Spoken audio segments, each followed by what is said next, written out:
పరిశుద్ధ గ్రంథమైన బైబిల్లో యోబు గ్రంథము 10వ అధ్యాయం. బైబిల్లో ఉన్న బిడ్డలు తీసి చూద్దాము. యోబు 10వ అధ్యాయం 1వ వచనం. నా బ్రతుకునందు నాకు విసుగు పుట్టినది, నేను అడ్డు లేకుండా అంగలార్చెదను. నా మనోవ్యాకులము కొలది నేను పలికెదను. నా బ్రతుకునందు నాకు విసుగు పుట్టినది, నేను అడ్డు లేకుండా అంగలార్చెదను. మనం బ్రతికేటటువంటి దినాలలో సంతోషాన్ని కలిగించే కార్యాలు చాలా ఉంటాయి, దుఃఖాన్ని కలిగించే కార్యాలు చాలా ఉంటాయి, విసుగు పుట్టించే కార్యాలు చాలా ఉంటాయి, నష్టపరిచే కార్యాలు చాలా ఉంటాయి, కష్టపడే కార్యాలు కూడా చాలా ఉంటాయి. వీటిని ఎవ్వరూ తప్పించుకోలేరు. ఎందుకు తప్పించుకోలేరంటే ఇవన్నీ కూడా దేవుడు మనకు ఇచ్చేటివి కానే ఇవన్నీ కూడా మన ద్వారా మనం కలగజేసుకునేటటువంటివి. నువ్వు సంతోషంగా ఉండాలంటే అది నీ చేతుల్లోనే ఉంది. దుఃఖంగా ఉండాలంటే అది కూడా నీ చేతుల్లో ఉంది. నష్టపోవాలంటే కూడా నీ చేతుల్లోనే ఉంది. కష్టపడాలంటే కూడా నీ చేతుల్లోనే ఉంది. అయితే ఎందుకు ఇవన్నీ దేవుడు మన చేతికి ఇచ్చాడంటే, దేవుడు ప్రతి మనిషికి స్వాతంత్ర్యాన్ని ప్రసాదించాడు. భక్తుడు మొట్టమొదట ఆదాము హవ్వను చేసినప్పుడు దేవుడు చెప్పిన మాట, ఈ మంచి చెడుల ఫలవృక్షాన్ని తినద్దండి, అది తింటే మీరు చనిపోతారు అని చెప్పి ఈ తోటలో పండ్లన్నీ తినమని చెప్పాడు. అది తింటే చనిపోతారని తెలిసి కూడా ప్రభు ఆ చెట్టును చూపెట్టి ఫలం తినద్దు అన్నాడు. దాని అర్థం ఏమిటంటే, మనుషునికి ఒక స్వేచ్ఛని దేవుడు ప్రసాదించాడు. స్వేచ్ఛతో పాటు జ్ఞానము కూడా దేవుడు ఇచ్చాడు. ఈ స్థలంలో కూర్చున్నటువంటి మిమ్మల్ని ఒక మాట అడుగుతాను. నాకు జ్ఞానము లేదు అనే వాళ్ళు ఎవరో చెప్పండి. జ్ఞానం లేదనేవాళ్ళు కుప్పలు ఉంది. జ్ఞానం లేదని నోవహు అంటాడు. 10 కేజీలు ఉంటుంది జ్ఞానం మా వాడికి. దయచేసి గమనించాల్సింది, జ్ఞానం ప్రతి వారికి ఉంటుంది, దేవుడు ఇచ్చాడు. దేవుని కృపను బట్టి జ్ఞానం ఉంది కాబట్టే మీరు ఒక చక్కటి కుటుంబంగా ఉన్నారు. జ్ఞానం ఉంది కాబట్టే మీ పిల్లల్ని మంచిగా చదివించుకుంటున్నారు. జ్ఞానం ఉంది కాబట్టే ఆరోగ్యంగా ఉండాలని మంచి భోజనాలు తింటున్నారు. జ్ఞానం ఉంది కాబట్టే ఎవరితో స్నేహం చేయాలి, ఎవరితో స్నేహం చేయకూడదని తీర్మానాలు చేసుకుంటారు. జ్ఞానం ఉంది కాబట్టి ఏ పని చేయాలి, ఏ పని చేయకూడదు అనేది కూడా, ఇవన్నీ కూడా జ్ఞానం ఉంది. స్వాతంత్ర్యం కూడా ఉంది. ప్రభు పిల్లలు ఆలోచించాల్సింది, దేవుడు ప్రతి వారికి కూడా స్వాతంత్రము, స్వేచ్ఛ ఇవన్నీ ప్రసాదించాడు.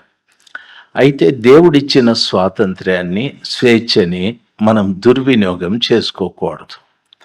దేవుడిచ్చినటువంటి ఆ స్వాతంత్ర్యాన్ని సద్వినియోగం చేసుకోవటానికి మనము ప్రయత్నం చేయాలి. యెహోషువ గ్రంథంలో కూడా యెహోషువని చూసి ప్రభువు చెప్పాడు, యెహోషువ, జీవము మరణము నీ ఎదుట ఉంచి ఉన్నాను, నీవేది కోరుకుంటావో అది కోరుకో అని చెప్పాడు. యెహోషువ నిండు మనసుతో యెహోవాని అనుసరించినటువంటి వ్యక్తి. అలాంటప్పుడు ఆయన ఎదురుగా మరణాన్ని ఎందుకు పెట్టాలి? దేవుని పిల్లలు గమనించాల్సింది, ఆయన ఎదురుగా మరణాన్ని పెట్టకూడదు.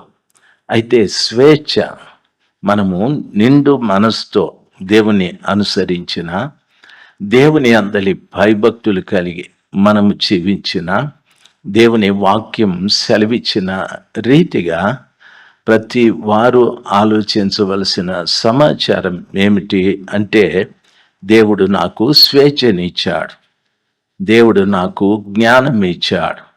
ఈ భూమి మీద ఈ జ్ఞానంతో, ఈ స్వేచ్ఛతో నేనేం చేయాలనో అవే చేసుకోవాలి.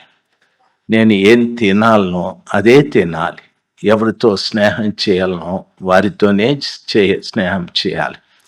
ఈ రీతిగా ప్రతి ఒక్కటి మనమే తీర్మానం చేసుకొని ఆ రీతిగా జీవించటానికి నేర్చుకోవాలి. లేని పక్షాన అంటాడు, నా బ్రతుకు దినములందు నాకు విసుగు పుట్టినది, నేను అడ్డు లేకుండా అంగలార్చెదను అని అంటాడు. మన జీవితంలో ఎన్నో విసుగు పుట్టినటువంటి కార్యాలు ఉంటాయి. దాని నిమిత్తము ఎడతెగకుండా ఏడుస్తూ ఉంటాం. అంగలార్చడం అంటే బతికినంత కాలం ఏడుస్తూనే ఉంటాం. ఉదాహరణకి ఒక మాట చెప్తాను. తల్లిదండ్రులు పిల్లల్ని ఎంతో గారాభంగా పెంచుతారు. ఎంత గారాభం అంటే, నా బిడ్డ బాగుండాలి, నా బిడ్డకు మంచి భోజనం పెట్టాలి, నా పిల్లలకి మంచి దుస్తులు ఇవ్వాలి, నా బిడ్డలు సమాజంలో అందరికంటే బాగుండాలి, మంచి చదువులు చదవాలి. ఎన్నో ఆశలతో తల్లిదండ్రులు పెంచుతారు. వారికి ఉన్నటువంటి ఆశలు ఆ పిల్లల విషయంలో నెరవేర్చబడటానికి ఎన్నో త్యాగాలు చేస్తారు. తల్లి తండ్రి వాళ్ళు చేసే త్యాగాలు చాలా గొప్పవి. ఒక తండ్రి కూలి చేస్తాడు, ఒక తల్లి ఆ ఇంట్లో పాసి పని చేస్తుంది, ఒక తండ్రి ఆఫీసులో పని చేస్తాడు, రకరకాలుగా. ఒక తండ్రి వ్యవసాయం చేస్తాడు. ఈ రీతిగా వాళ్ళ కష్టాన్ని మరిచిపోయి వాళ్ళ సంతోషాన్ని బిడ్డల్లో చూసుకుంటూ ఉంటారు. ఆ రీతిగా ఒక తల్లి తండ్రి పిల్లల్ని పెంచి, ఆ పిల్లలు ఎప్పుడైనా తల్లి తండ్రికి వ్యతిరేకంగా ప్రవర్తిస్తే ఎంత బాధపడిపోతారో తెలుసా? నన్ను గమనించండి. ఈ విధంగా తల్లి తండ్రి పిల్లల్ని పెంచినప్పుడు అమ్మాయి బాగా చదువుకునింది, బాగా చదువుకొని మంచి ర్యాంకులు వస్తూ ఉంది. ఒక రోజున అమ్మాయి వాళ్ళ తల్లితో అంటుంది, అమ్మ నేను ఒకరిని ప్రేమించాను, వాడిని నేను పెళ్లి చేసుకుంటాను అని. అమ్మ గుండె పగిలిపోతుంది. చదువు పూర్తి కాలేదు కదమ్మా, ఇదేం ఆలోచన నీకు?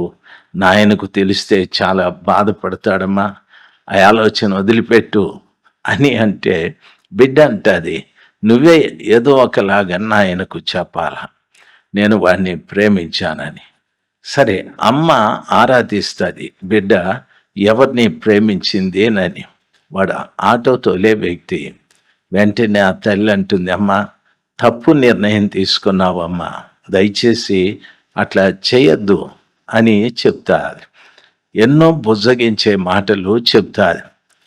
జరిగేది ఏమిటంటే, ఉన్నట్టుండి ఆ అమ్మాయి ఒక్కరోజున ఎవరికి కనిపించకుండా వెళ్ళిపోతుంది.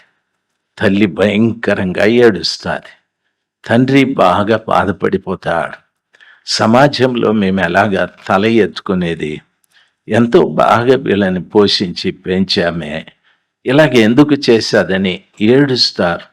ఇద్దరు ఒకరి ముఖాలు ఒకరు చూసుకొని ఏడుస్తారు. బిడ్డకి ఇంకా నేనేం చేయాలా, ఎందుకు ఎట్లా చేసిందని ఏడుస్తారు. అమ్మాయి పెళ్లి చేసుకొని వెళ్ళిపోయారు. అయితే కొంతకాలమైన తరువాత అమ్మాయి ఆ జీవితము కుదరలేదు. ఎందుకంటే ఆ అమ్మాయి బాగా చదువుకుంది, అబ్బాయి తక్కువ చదువుకున్నాడు. వాళ్ళ ఆలోచనలు ఎట్లుంటాయంటే, ఒకరిది సుపీరియర్ పెద్దగా ఆలోచిస్తారు, ఒకరు ఇన్ఫీరియర్ తక్కువగా ఆలోచిస్తారు. తక్కువగా చదువుకున్న వ్యక్తి తక్కువే ఆలోచిస్తాడు. ఎక్కువ చదువుకున్న బిడ్డ ఎక్కువ ఆలోచిస్తుంది. వాళ్ళిద్దరూ కలవలేరు. ఏదో మనస్పర్ధలు వస్తాయి, గొడవలు వస్తాయి. అప్పుడు అమ్మా నాయన గుర్తొస్తారు. అప్పుడు అమ్మా నాయనకి ఫోన్లు చేసి ఏడవడం ప్రారంభిస్తుంది. వాడిని వదలలేదు, అమ్మింటికి రాలేదు. ఇది ఎలాగుంటుందంటే చూడండి, బ్రతుకునందు విసుగు పుట్టే జీవితాలు ఇవన్నీ కూడాను. బ్రతుకునందు విసిగిపోయే జీవితాలు ఇవన్నీ.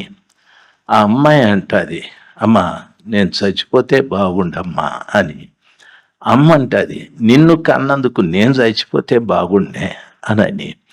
చాలామంది జీవితాలలో విసుగు కలిగి బ్రతికే వ్యక్తులు చాలామంది ఉన్నారు. భక్తుడైన యోబు గారు కూడా చెప్తారు, నా బ్రతుకున్నందు నాకు విసుగు పుట్టినది, నేను అడ్డు లేకుండా అంగలార్చెదను. ఒక వ్యక్తి జీవితంలో విసుగు ప్రారంభమైందంటే ఆయన ఏడుపుకి అడ్లే ఉండవు, ఆటంకాలే ఉండవు, ఏడుస్తూనే ఉండాలి. ఎంతవరకు ఏడవాలి? ఆ సంఘటన జ్ఞాపకం వచ్చినప్పుడు అంతా ఏడుస్తూనే ఉంటారు. ఆ విషయాన్ని యోబు గారు చెప్తారు. నా మనవేమిటంటే, ప్రభు పిల్లలం మనకు ఒక వెసులుబాటు ఉంది. మనకున్న వెసులుబాటు ఏమిటంటే, ఏదైనా మన జీవితంలో విసుగు పుట్టే కార్యాలు జరిగినప్పుడు మనకు ఉపశమనాన్ని కలిగించేది మనుషులు కాదు, దేవుడే కలిగిస్తాడు. దేవుడే ఆ కార్యంలో సహాయం చేస్తాడు. అందుకని యోబు చెబుతాడు, నేను అడ్డు లేకుండా అంగలార్చెదను, నన్నెవరు ఆపలేదు, నాకెవరు కూడా ఓదార్పు చెప్పలేదు, నన్నెవరు కూడా ధైర్యపరచలేదు. అటువంటి విసుగు పుట్టిన జీవితం నాలోకి వచ్చేది. నాకు మిగిలిందల్లా ఏడుపే. ఈ ఏడుపు ఎలా ఉంటుందంటే అంగలార్పు, తలంచుకున్నప్పుడు అంతా ఏడుస్తూ ఉన్నాను అని చెప్తాడు. బహుశా ఇక్కడ కూర్చున్న వారి జీవితంలో కూడా, లేక లైవ్లో వాక్యం వింటున్నటువంటి బిడ్డల జీవితాల్లో కూడా ఇటువంటి అంగలార్పుతో కూడిన ఏడ్పులు ఉండొచ్చు. ప్రభు పాదాల చెంత మనము కన్నీరు కారిస్తే ఆ గొప్ప దేవుడు మనకు చక్కటి ఉపశమనాన్ని కలుగజేస్తాడు.